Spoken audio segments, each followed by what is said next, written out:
Controlling. Meaning of controlling. Control or controlling can be defined as a systematic process through which managers make sure that organizational activities are in line with the goals and objectives established in plans, targets, and standards of performance. Nature of control is that it is a function of management based on planning. Scope of control is a primary goal-oriented task of management in an organization. Control is a dynamic process. Control is a primary goal-oriented function of management in an organization. It is a process of comparing the actual performance with the set standards of the company to ensure that activities are performed according to the plans and if not, then taking corrective action. Control is a primary task which is goal-oriented of management in an organization. It is a process of comparing actual performance with the set standards of the company to ensure that the activities are carried out according to the plans and if not, corrective actions is taken. Each manager is required to monitor and evaluate the activities of his subordinates. It helps the manager take corrective action in the given time to avoid contingency or loss of the company. Lower, middle, and upper levels of management are controlled. What are the features of controlling? An effective control system has the following characteristics. Number one, it helps in achieving organizational goals. 2. Facilitates optimal utilization of resources. 3. It evaluates the accuracy of the standard.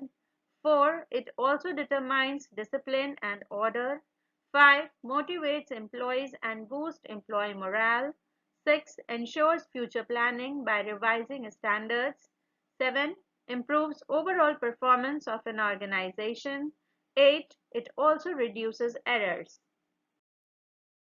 Planning and decision making determines course of action, which leads to organizing, coordination of activities and resources, which further leads to leading, managing, and motivating people, and lastly, controlling, monitoring, and evaluating activities. These are the functions of management. Controlling and planning are interlinked for control, which gives an important input in the next planning cycle. Control is a backward-looking function that returns the management cycle to the planning function. Planning is a forward-looking process as it relates to forecast about future conditions. What is the nature of control? Based on the above definitions, the following nature or characteristics of controlling can be presented below. First, control is a function of management. Actually, control is a follow-up to other tasks of management performed by managers to control the activities entrusted to them in the organization. 2. Control is based on the plan. Control is designed to evaluate actual performance against predetermined standards in the organization. Plans serve as the desired performance standards. The plan sets the course in the organization and the control ensures action according to the chosen course of action in the organization. 3. Control is a dynamic process. This includes continuous review of performance standards and the outcome of corrective action, which may lead to changes in other management functions. 4. Information is guide to control. Control depends on information about actual performance. Timely and accurate availability of feedback is essential for effective control action. Sound control systems require an efficient system of reporting. This requires continuous monitoring and review of operations. First, the essence of control is action. Demonstration of control is achieved only when corrective actions is taken based on reactive information. It is simply action which adjusts the performance of predefined parameters whenever there is a deviation. A good system of control is timely action so that there is minimal waste of time and energy. Control is a continuous activity. It is not a one-step process, but a continuous process. It involves continuous modification and analysis of standards arising from deviations between actual and planned performance. Delegation is the key to control. An executive can take corrective action only when he is assigned the necessary authority for it. A person has the right to control these actions for which he is directly accountable. Furthermore, control becomes necessary when authority is delegated because the delegate remains responsible for the duty. Standards of control help to extend the duration of management. Control aims at future. Control involves comparison between actual and standards.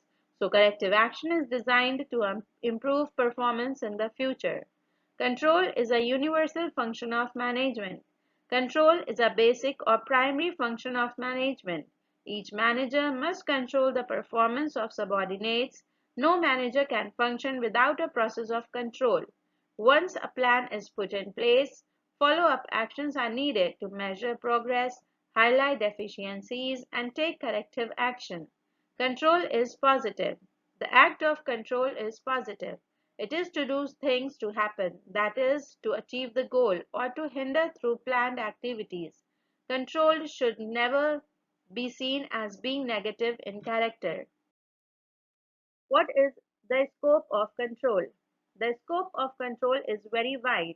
A well-designed scheme of control or control system covers almost all management activities. According to Holden, Fish, and Smith, the main areas of control are as follows. Number one, control policies. The success of any business organization depends to a large extent on how far its policies are implemented. Therefore, the need to control policies is self-evident. In many enterprises, policies are regulated through policy manuals. 2. Control over organization. Control over the organization is accomplished through the development of organization charts and organization manuals. The organization manual attempts to resolve organization problems and conflicts to enable real rationalization of the organization structure to help in the proper design of the organization and the department. Control over personnel. The statement that the job done through the people adequately underlines the importance of personnel control. Control over wages salary. Such control is done by a program of job evaluation and salary and wage analysis. This work is done by either the personnel department or the industrial engineering department. A salary and pay committee is often formed to assist these departments in the task of controlling wages or salaries. Control over cost. Cost control is used by the cost accountant by setting cost standards for materials, labor, and heads and comparing actual cost data with the standard cost. Cost control is complemented by budgetary control system. Control over method. Control of methods is accomplished by periodically analyzing the activities of each department. The tasks performed, the methods, and time adopted by each employee are dedicated, studied to eliminate non-essential motions, tasks, and methods. Overall control. It is effected through budgetary control. The master plan should be designed for overall control in the organization and all departments should be included in this process. Active support of the top management is required for effective control through the master plan. Process of control. Control process involves the following steps as shown in the figure. Step 1. Establishment of standards. Step 2. Measurement of actual performance. Step 3. Comparison of actual performance with the set standards. And step 4. Corrective action if necessary, which in turn gives the feedback. Establishing standards. This means setting up of the target which needs to be achieved to meet organizational goals eventually. Standards indicate the criteria of performance. Control standards are categorized as quantitative and qualitative standards. Quantitative standards are expressed in terms of money. Qualitative standards, on the other hand, includes intangible items. Measurement of actual performance. The actual performance of the employee is measured against the target. With the increasing level of management, the measurement of performance becomes difficult. Comparison of actual performance with the standard. This compares the degree of difference between the actual performance and the standard. Taking corrective actions. It is initiated by the manager who corrects any defects in actual performance. Controlling process thus regulates companies' activities so that actual performance conforms to the standard plan. An effective control system enables managers to avoid circumstances which cause the company's loss. Types of control. There are three types of control. With number one, feedback control. This process involves collecting information about a finished task, assessing that information, and improvising the same type of task in the future. 2. Concurrent control. It is also called real-time control. It checks any problem and examines it to take action before any loss is incurred. For example, control chart. 3. Predictive feed-forward control. This type of control helps to foresee problem ahead of occurrence. Therefore, action can be taken before such a circumstance arises. In an ever-changing and complex environment, controlling forms an integral part of the organization. Advantages of controlling. Number one, it saves time and energy. Two, it allows managers to concentrate on important tasks. This allows better utilization of the managerial resources. Three, it helps in timely corrective actions to be taken by the manager. Four, managers can delegate tasks to routinely course and can be completed by subordinates. On the contrary, controlling suffers from the constraints that the organization has no control over external factors. It can turn out to be a costly affair, especially for small companies. Concurrent control. This control can also be referred to as steering or real-time control. Thus, this control is associated with adjusting a performance before any high damage is done. For example, the ship's movements are navigated by a sailor continuously.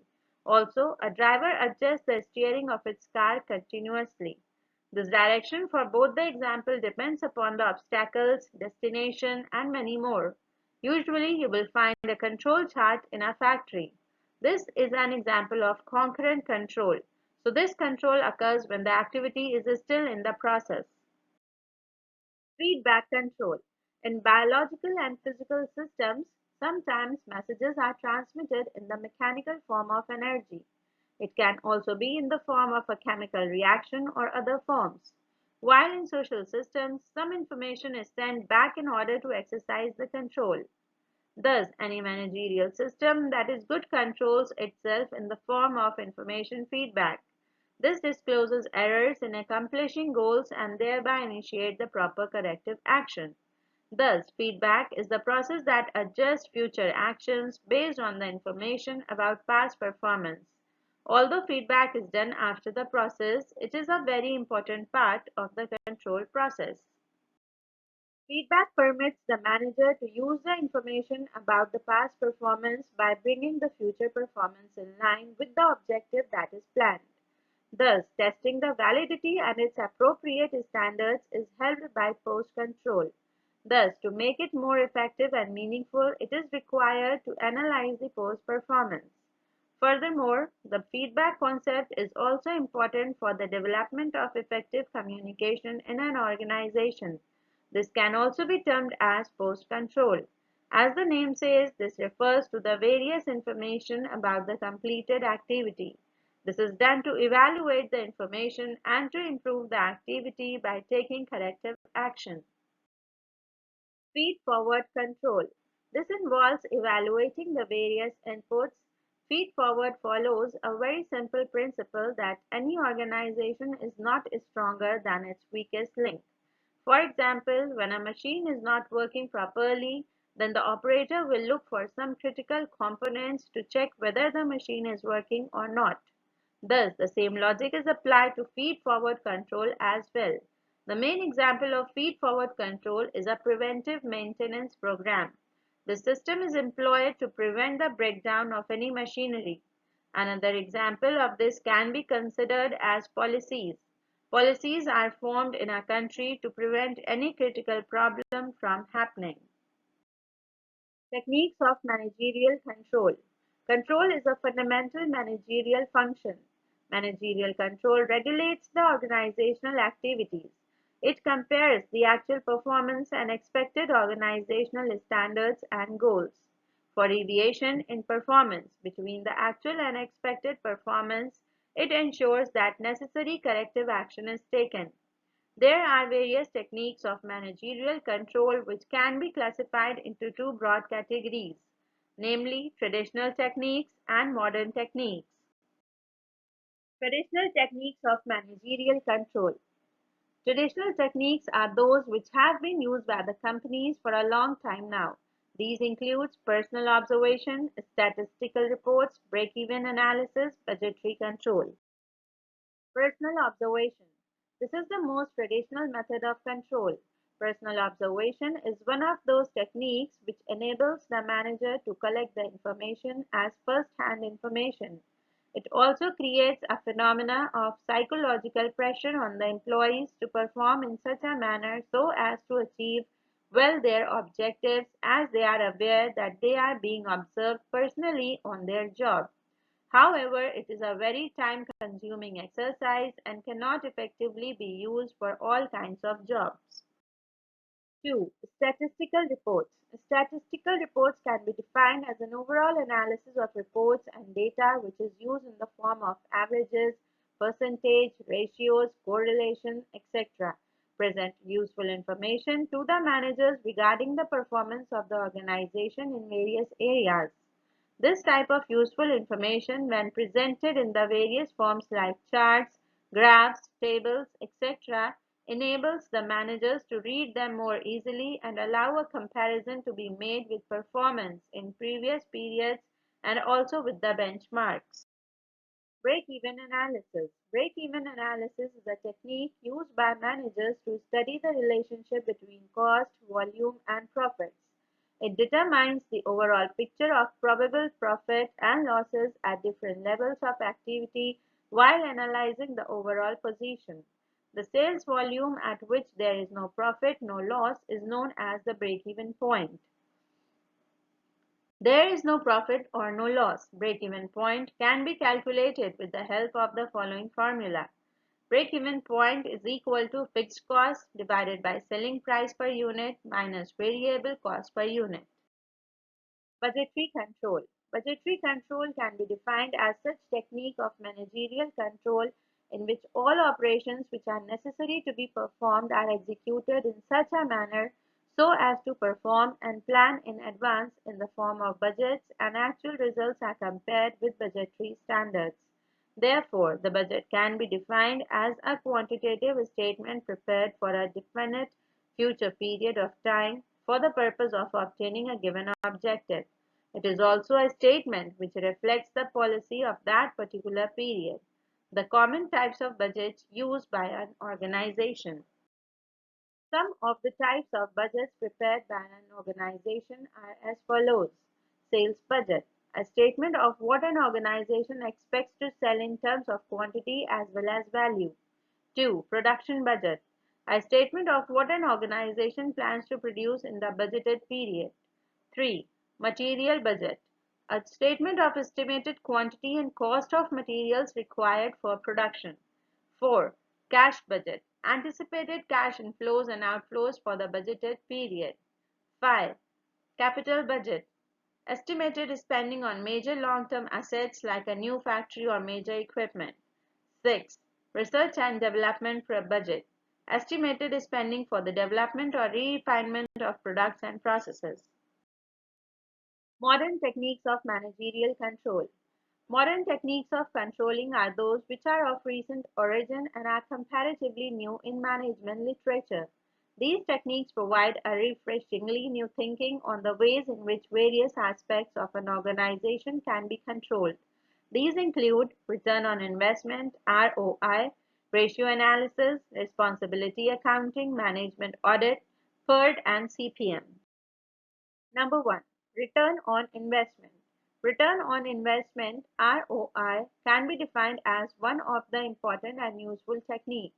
It provides the basics and guides for measuring whether or not invested capital has been used effectively for generating a reasonable amount of return. ROI can be used to measure the overall performance of an organization. or of its individual departments or divisions. It can be calculated as under. Net income before or after tax may be used for making comparisons. Total investment includes both working as well as fixed capital invested in the business. Ratio analysis. The most commonly used ratios used by organizations can be classified into the following categories: liquidity ratio, solvency ratios, profitability ratios, and turnover ratios. Responsibility accounting. Responsibility accounting can be defined as a system of accounting in which overall involvement of different sections, divisions, and departments of an organization are set up as responsibility centers. The head of the center is responsible for achieving the target set for his center. Responsibility centers may be of the following types: cost center, revenue center, profit center, investment center.